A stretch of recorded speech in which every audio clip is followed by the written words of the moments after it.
What's going on, guys? This is Malcolm. You're on Malcolm Talks. Be back at it again, man. I want to talk to you guys about something that people say all the time. They say, there's no such thing as a stupid question. Have you heard that before?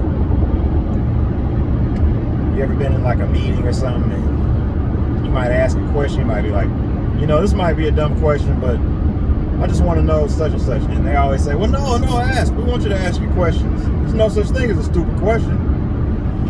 I'm here to tell you right now, don't believe that, man. Don't believe it. There is a such thing as a stupid question. When nobody else is going to be real with you, I'll be real with you. And I'm going to tell you how you know ahead of time, before you even ask it, if your question is stupid. There's a couple ways that you can know. Number one, if you're asking a question that has already been covered, it means you weren't listening, and thereby making it a stupid question. Now, you can ask the question in a way where it's not stupid. You can say something like, you know what, guys, this may have already been covered, and I apologize if I missed it, but I want to know what, such and such and such and such. People will give you a pass on that. They'll be like, all right, I get it. You might have checked your phone or anything could have happened during this meeting and you got sidetracked. I'll repeat what happened so you'll get your question answered. But sometimes people don't even have tolerance for that.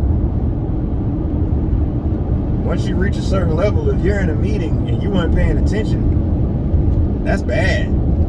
That's stupid. It's almost on the level of stupid. It's more irresponsible than stupid.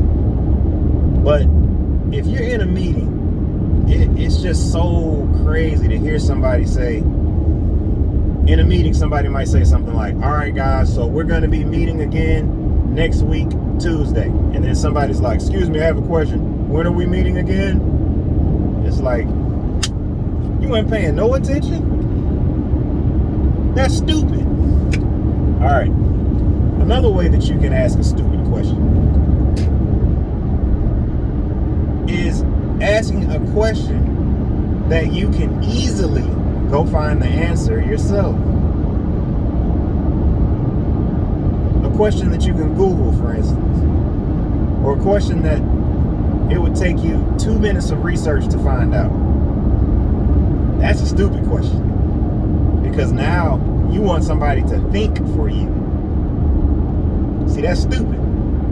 If you want somebody to think for you, you either got to be, number one, paying them. I'll think for you if you're paying me now. Or number two, you have special needs. Either one of those. Outside of that, it really is a stupid question. If you can Google it, you shouldn't be asking me. You can look that up on the website, guys. Okay? So, one thing I challenge you to do, and this is just something that's a food for thought. Before you ask a question, sit and think about it and say, all right, can I answer this myself? Okay, I might need to do a little bit of research. So go ahead and write down your question. Don't ask it yet. Just write it down and then think about it for a second before you ask it. Think to yourself, is this really a stupid question? Because it's very important to set a great first impression with people. And you don't want to be the guy or the lady that's always asking stupid ass questions. Because don't nobody have time for that. We're wasting time in a meeting. It's a waste of time. People got a million other things to be doing but listening to your stupid ass questions. So stop it. Just stop. Write the question down. Let it roll around in your mind a little bit. If you weren't paying attention in the meeting, let your pride go a little bit and say, hey, you know what? I'm gonna be honest with you. I wasn't listening. Could you kind of help me out with this one question? Ask after the meeting. It kills me, man. People do a lot of stupid. They ask a lot of questions that would be perceived as stupid to some. And the higher you move up, the less tolerance people have for that. So this is Malcolm. You're on Malcolm Talks. I can't do anything with Gay the Game. And whether or not you want to use it and implement it, that's up to you guys. It's up to you. But I'm going to holler at you guys next time, man. Peace.